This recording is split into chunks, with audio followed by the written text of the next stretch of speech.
महाराष्ट्र में बीजेपी के खिलाफ लामबंद हो रही महाविकास आघाड़ी में बात बनने की बजाय बिगड़ती चली जा रही है। आज शिवसेना यूबीटी ने अपनी 17 उम्मीदवारों की लिस्ट जारी कर दी और उसमें उन सीटों को भी समावेश कर लिया जो कि विवादित थी, यानी जिस पर कांग्रेस या एनसीपी भी दावा कर रही थी। खास करके मुंबई में भी उन्होंने अपनी 4 सीटों पे से अपने उम्मीदवारों के नाम की घोषणा कर दी, जबकि उसमें उत्तर पश्चिम मुंबई की जो सीट थी उस पर संजय निरुपम कांग्रेस से लड़ना चाह रहे हैं और कांग्रेस जो खुद है वो मध्य दक्षिण मुंबई की सीट मांग रही थी। इसको लेकर कांग्रेस के कई नेताओं में नाराजगी है, कुछ खुलकर बोल रहे हैं, कुछ नहीं बोल रहे हैं। इसमें इस मुद्दे पर बात करने के लिए मेरे साथ हैं कांग्रेस के विधायक जीशान सिद्दीकी। सर, ये क्या हो रहा है? कहाँ तो चले थे एक होने और उसमें देख रहा है कि और टूट होती चली जा रही है, बात बनने की बजाय बिगड़ती चली जा रही है। देखिए, यही बात है कि अगर आपके घर में नाराज़गी हो तो आप घर के सदस्यों की नाराज़गी पहले दूर करते हो और उसके बाद पड़ोसियों के पास जाते हो।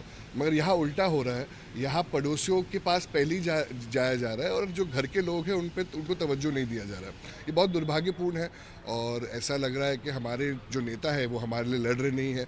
मैं तो हमेशा से कहते आ रहा हूँ कि मेरे वहाँ तो कोई मुझे मदद नहीं मिली मेरे मतदार संघ में।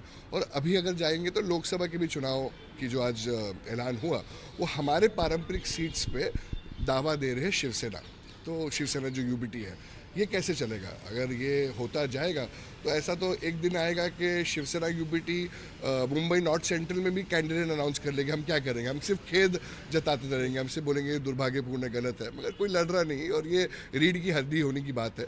बात वही है कि बात ये जीशान सिद्दीकी की अकेले की नहीं है, संजय निरुपम की नहीं है, बात है कांग्रेस की। और संजय निरुपम तो यहाँ तक कह दिया है कि 6 सीटों में से सिर्फ एक सीट कहीं भी कांग्रेस को मिल रही है, यानी कि पूरी कांग्रेस को मुंबई में दफन करने की कोशिश हो रही है एक से शिवसेना यूबीटी की तरफ से, और उसमें घुटने टेक दिए कांग्रेस के नेतृत्व ने। आज संजय निरुपम जी पे बीत रही थी, आज बीत रही है। थोड़े दिन पहले मिलिंद देवरा जी पे बीत रही थी। 4 साल से इसका भुगतान मैं कर रहा हूँ कि आए दिन हमारी सीटों के बारे में कहते थे कि नहीं ये तो हमारी सीट है। आज तो उन्होंने ऐलान कर दिया। तो यही बात है, कल नाना पटोले जी ने कहा था कि नहीं हम इस सीट पे बात कर रहे हैं। अगर सीट के शेयरिंग पे चर्चा हो रही है तो आप अगर हमारे अलायंस हो तो आप कैसे डिक्लेयर कर सकते हो? तो आप तो हमारे सबसे बड़े दुश्मन हो ना। बीजेपी तो सामने वाली दुश्मन है, शिवसेना यूबीटी तो आस्तीन का सांप है जो हमारे साथ रह के भी हमें डसने की कोशिश करती है उनके अहंकार की वजह से। उनके अहंकार की वजह से उनके 90% आमदार उनको छोड़ के चले गए और अहंकार की वजह से अलायंस पार्टनर्स पे वो दोष जमा रहे हैं। मगर ये बहुत गलत है। आए दिन उनके जो स्टेटमेंट्स होते हैं वो भी गलत है। कहते हैं कि नहीं हम दिल्ली सर्वश्रेष्ठ है, तो लोकल लीडरशिप का जो वैल्यू है उन्होंने ज़ीरो कर दिया है। और ये अगर चलता रहा तो और खराबा होता जाएगा। कांग्रेस पार्टी के 4 विधायक है मुंबई में। एमएलए चुनाव में तो शायद से शिवसेना यूबीटी कहेगी कि ये भी हमको ही चाहिए और हम देते रहेंगे। हमारे बड़े नेता जो है वो कहेंगे नहीं हमें मिनिस्ट्री से मतलब है, हमें अपनी सीट से मतलब है। तो यही सवाल है कि कांग्रेस आखिर इतनी लाचार क्यों हो गई है? वही तो मैं कह रहा हूँ, जब हम सरकार में भी थे तो कौन से मिनिस्टर ने अपने आमदार के साथ कुछ कहा? आप ऑफ रिकॉर्ड अगर एमएलए से बात करेंगे तो सब एमएलए बोलते हैं कि सरकार जो थी वो सिर्फ 12 मिनिस्टर की थी, वो अपने अपने चीज़ें करती थी। रोज़ बोला जाता था कि नहीं अभी हर हफ्ते हम मिनिस्टर को बुलाएंगे, आपकी कॉन्स्टिट्यूंसी में भेजेंगे। एक काम बता दीजिए। अरे काम तो छोड़िए, हमें खुद की निधि नहीं मिलती थी और कुछ सुनवाई नहीं होती थी। हमें तो कहा जाता था कि नहीं मुख्यमंत्री की नज़र आपकी सीट पे है। तो मैं यंग आमदार हूँ, आपका ये जिम्मेदारी नहीं है मुझे प्रोटेक्ट करना। चलो अभी ये मुझे छोड़ भी दो। अभी अगर आप लोकसभा की बात करो तो साउथ सेंट्रल जो मुंबई की सीट है वो हमारी पारंपरिक सीट है।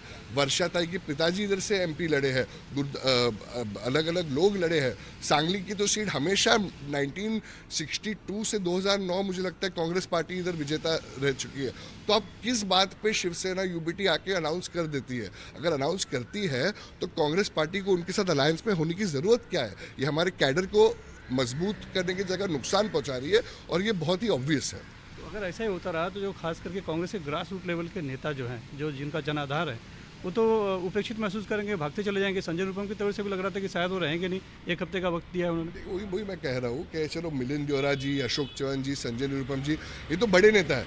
आप अगर ग्राउंड लेवल पे जाएंगे तो कितने कार्यकर्ताओं ने पार्टी छोड़ी है वो तो न्यूज़ में आता भी नहीं है। मगर जैसे मैं खुद के ज़िले की बात करूं तो हमारा ज़िला का अध्यक्ष एक दिन हमसे ब्लॉक अध्यक्ष के नाम मांग रहा था, अगले दिन चले गया बीजेपी जगदीश अमीन जी। तो कार्यकर्ता तो सबसे पहले छोड़ के जा रहा है क्योंकि उसको अगर रिस्पेक्ट नहीं मिलेगी, उसकी सीट में जो कांग्रेस लड़ती है जीतती है वो सीट इलेक्शन में नहीं आएगी तो लोग नहीं चाहते हैं कि ज़िंदगी भर जो शिवसेना यूबीटी के सामने वो लड़े है, जैसे मेरी सीट भी हम लड़े हैं, उसके बाद कि हम उनके साथ काम करेंगे और उनके कार्यकर्ता कभी काम हमेशा करेंगे नहीं। तो जो अलायंस से हमें नुकसान ज़्यादा है, फ़ायदे कम है, वो एक अननेचुरल अलायंस है और मुझे नहीं लगता है कि हमें हमारी रिस्पेक्ट रखनी चाहिए। सेल्फ रिस्पेक्ट के कारण हमें ये अलायंस नहीं रखनी चाहिए, हमें कार्यकर्ताओं को एक मौका देना तो चाहिए। इसमें जीशान सिद्दीकी अपने आप को कहाँ पाते हैं? कांग्रेस में रहेंगे या नहीं रहेंगे? जीशान सिद्दीकी पे जो 4.5 साल बीती है, तो कांग्रेस पार्टी का एक भी नेता उसके जीशान सिद्दीकी के साथ नहीं खड़ा हुआ और उसके बावजूद कांग्रेस पार्टी ने मुझ पे एक्शन लिया, मुझे निकाला गया, किस तरीके से निकाला गया। उसके बाद कांग्रेस पार्टी में क्या है, कोई भी ऊपर जा रहा होता है तो उससे पहले खींचा जाता है नीचे। तो सब जो बड़े नेता है वो खुश हो गए, नहीं जीशान को तो निकाला गया, उसको अभी दूर करो। तो फिर मुझे कोई भी चीज़ में न्योता नहीं आने दिया, मुझे सारे व्हाट्सएप ग्रुप से निकाला गया, जब मैंने तो कुछ किया भी नहीं था। ठीक है, चलो अभी उनकी मर्जी है, अभी कांग्रेस पार्टी को हमारी ज़रूरत नहीं है। आज निरुपम जी का स्टेटमेंट आया तो उनका भी चालू हो गया, अरे ये तो भगोड़ा है, इसने क्या किया। तो भाई साहब सब भगोड़े हैं, सब ने कुछ नहीं किया। सबसे सर्वश्रेष्ठ वो है सोशल मीडिया के ट्रोल्स, उनसे ही चुनाव लड़वा लो, उनसे ही सब जितवा लो। तो आप कब तक सहते रहेंगे इस तरह? क्या मजबूरी है, क्योंकि पैदाइशी हम कांग्रेस है, मगर अगर कांग्रेस को हमारी ज़रूरत नहीं है तो फिर कुछ ना कुछ तो सोचना पड़ेगा, हमें सबको सोचना पड़ेगा। धन्यवाद। साफ तौर पर जिस तरह से कांग्रेस के नेतृत्व का रवैया है, उससे कांग्रेस के ग्राउंड लेवल पे और जो जनाधार से जुड़े नेता हैं उन पर नाराज़गी है। वो चाहते हैं कि बराबरी का अधिकार मिले, लेकिन बीजेपी के खिलाफ लामबंद होने के चक्कर में कांग्रेस कहीं ना कहीं अपने आप को शिवसेना यूबीटी के सामने सरेंडर करती नजर आ रही है, जिसको लेकर नाराज़गी है।